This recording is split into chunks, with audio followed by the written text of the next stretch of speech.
Salam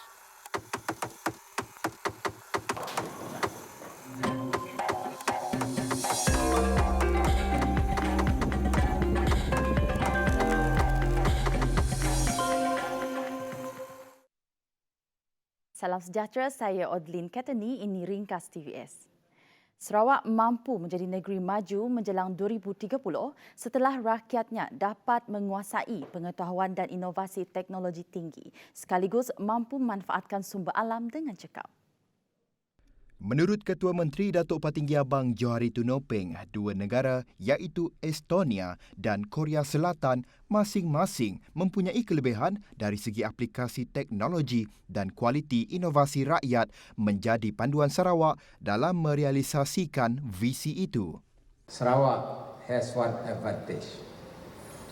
We can follow Estonia in terms of technology application. We can follow Korea with the quality of its people. On top of that, we have the resources that Korea hasn't got. Now, if you compare the two, I'm sure Sarawak can achieve a developed state by 2030. Beliau berkata demikian ketika merasmikan Majlis Anugerah Konvensyen Inovasi Penjawat Awam SCSICA 2020. Selaras dengan matlamat itu, katanya lagi pendekatan penyampaian perkhidmatan kerajaan perlu lebih bersepadu dan memberi perhatian kepada hasil pendekatan yang berpusatkan rakyat.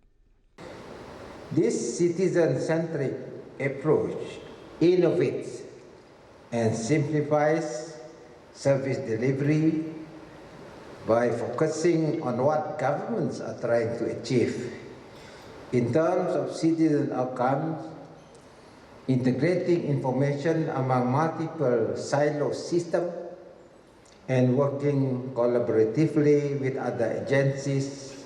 Pandemik COVID-19 juga telah mewujudkan warga baharu dalam dunia baharu dengan mempunyai ciri-ciri yang inginkan kepantasan dan mahukan perubahan serta lebih responsif tidak kira di mana mereka tinggal.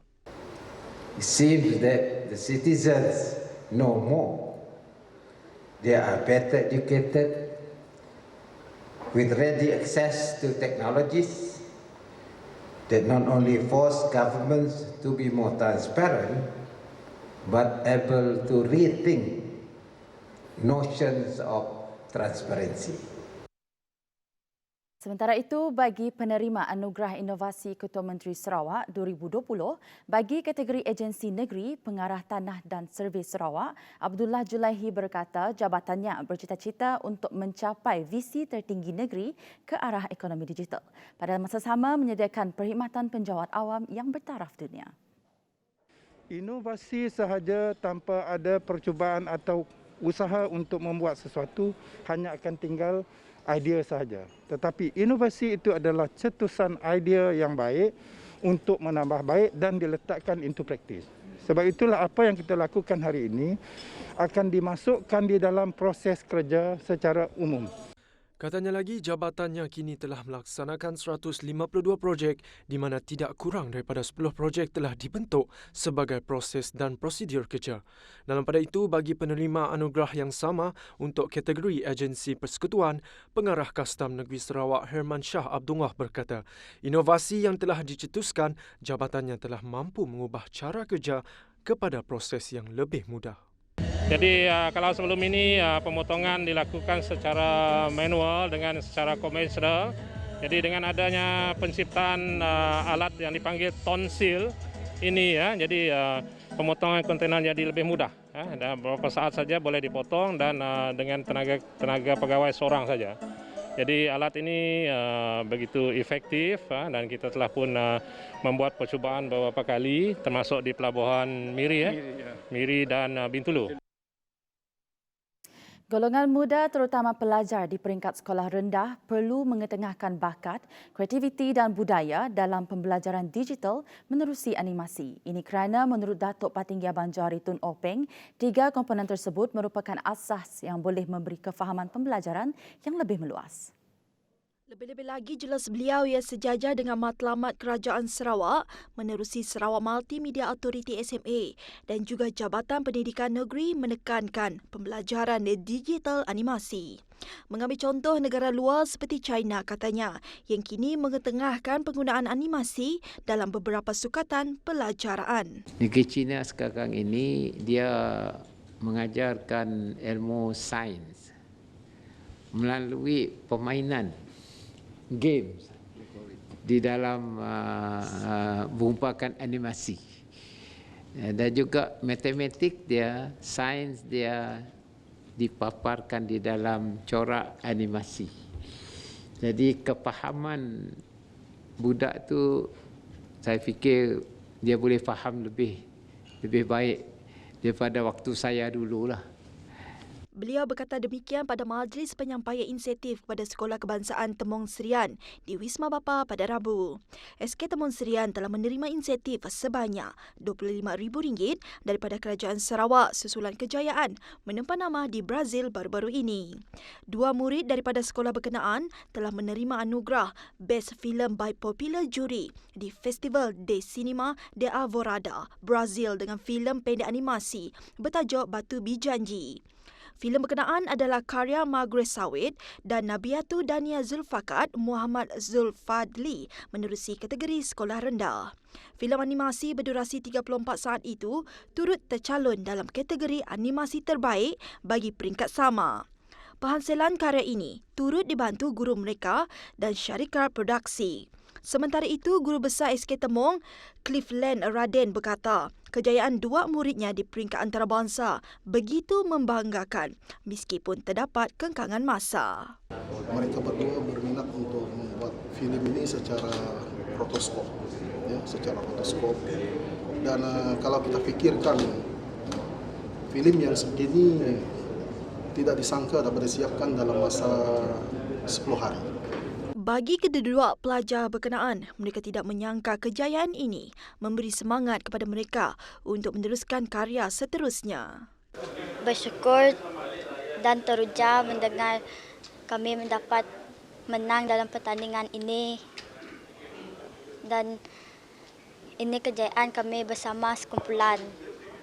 Banyak yang bantu kami adalah guru bimbingan, Cikgu Wan dan Cikgu Ridwan, doa dari keluarga, sokongan dari kawan-kawan, pihak pentadbir. Bertemu kembali.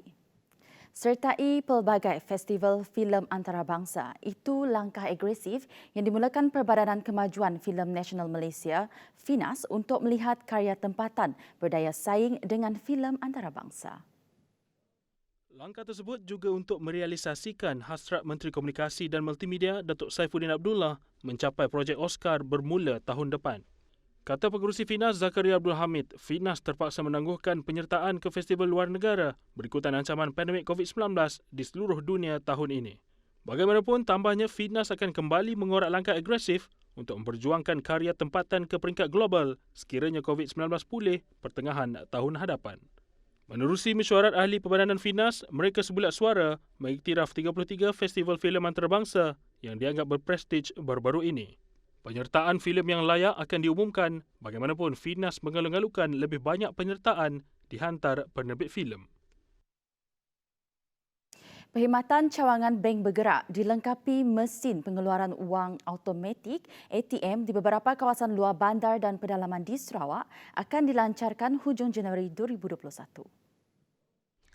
Kata Menteri Kewangan Tengku Datuk Seri Zafrul Tengku Abdul Aziz, Bank Negara Malaysia BNM menjalin kerjasama dengan Kerajaan Sarawak dan beberapa institusi kewangan iaitu Agro Bank, Bank Rakyat, Bank Simpanan Nasional dan RHB Bank dalam usaha meningkatkan rangkuman kewangan serta menambah baik penyediaan kemudahan akses perkhidmatan kewangan. Pelbagai usaha yang berterusan dan saluran alternatif juga disediakan oleh institusi kewangan bagi menyokong dan meningkatkan penyampaian kemudahan asas perkhidmatan perbankan di Sarawak termasuk juga melalui pelantikan ejen bank.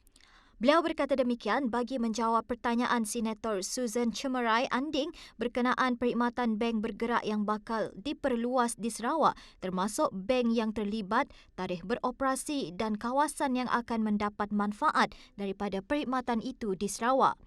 Katanya lagi, BNM juga telah melaksanakan pelbagai inisiatif bagi menggalakkan institusi-institusi kewangan untuk memperluaskan kemudahan perkhidmatan perbankan terutamanya kepada masyarakat yang menetap di kawasan luar bandar. Inisiatif yang telah dilaksanakan adalah menggalakkan pembangunan saluran hantaran kewangan yang berasaskan teknologi seperti perbankan internet dan mudah alih serta e-dompet di mana transaksi perbankan boleh dilakukan di mana-mana dan pada bila-bila masa saja. Seorang mayat lelaki ditemui dalam keadaan separuh badan apabila mangsa dilaporkan hilang pada Isnin lalu. Menurut jurucakap Pusat Gerakan Operasi Jabatan Bomba dan Penyelamat Sarawak, mayat mangsa dijumpai oleh pasukan Operasi Mencari dan Menyelamat SAR pada Rabu. Mangsa Muhammad Razid Hamran dikatakan keluar mencari siput sebelum salah seorang penduduk kampung menemui perahu miliknya terdampar di sungai Kampung Merani. Sebelum ini, gerakan mencari mangsa dibuat oleh penduduk kampung namun hanya menemui bot yang digunakan mangsa hanyut berdekatan dengan Jabatan Laluan Utama Samarahan Merani.